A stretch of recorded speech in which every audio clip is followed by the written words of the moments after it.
Drywall repair can seem daunting, but with the right tools and know-how, you can make quick work of your next project.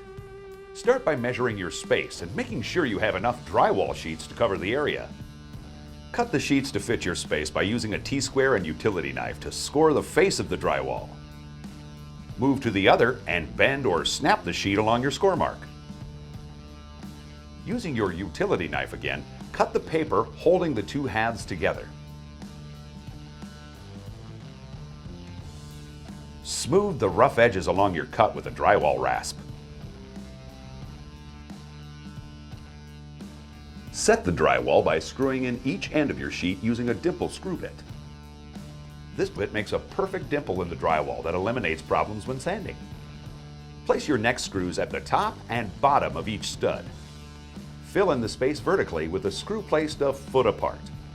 For this project, we're placing new drywall next to existing drywall. So we need to V out the edge of the existing drywall. This will get rid of rough edges that were created when removing the old wall. During this time, you should also sand down the old drywall to flatten any existing texture that might mess with the taping process. If you have large gaps between sheets, it's best to pre-fill those areas with a setting compound. This reduces shrinkage and cracking. Fill the voids using a joint knife.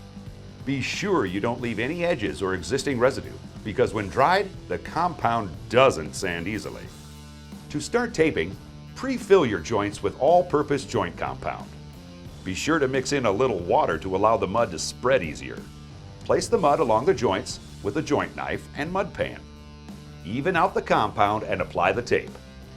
Do this by placing a strip down the center of the joint.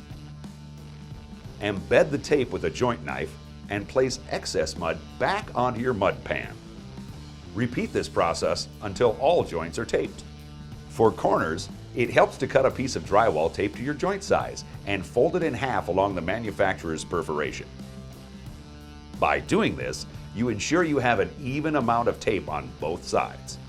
Do the same as you would with non-corner joints and embed the tape with a joint knife. When dry, it's time to add 2 top coats. Use a lightweight all-purpose joint compound, since it sands easier than other materials.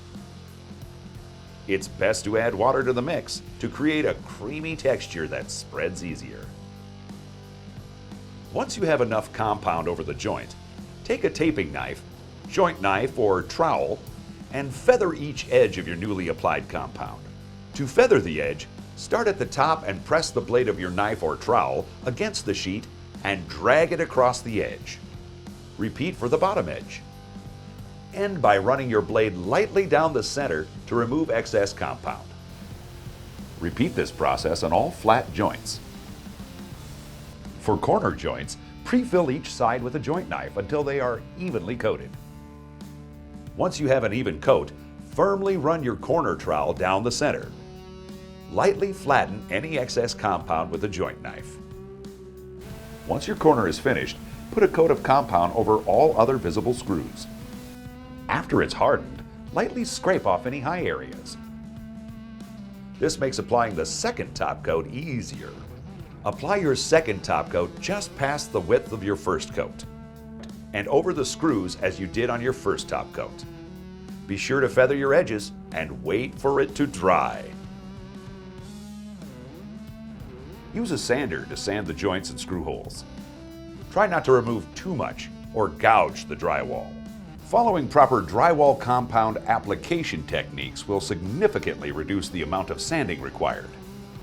Once you're done sanding, it's time to texture the wall. For this, we are using an all-purpose drywall compound, adding some water and mixing it until we get our desired consistency. We are trying to match existing texture, so select the nozzle that you think might be closest. When set, test the pattern on a large piece of paper or plastic sheet. Adjust the nozzle accordingly. When you have the look you want, spray an even pattern on the wall.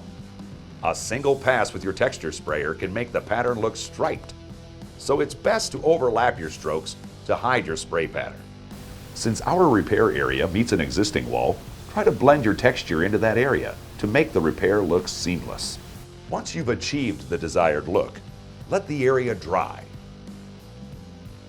Then you're ready to finish up with an even coat of primer and paint, and that once daunting task is now finished. To order any of the tools from this video, visit Marshalltown.com or visit your nearest Marshalltown retailer.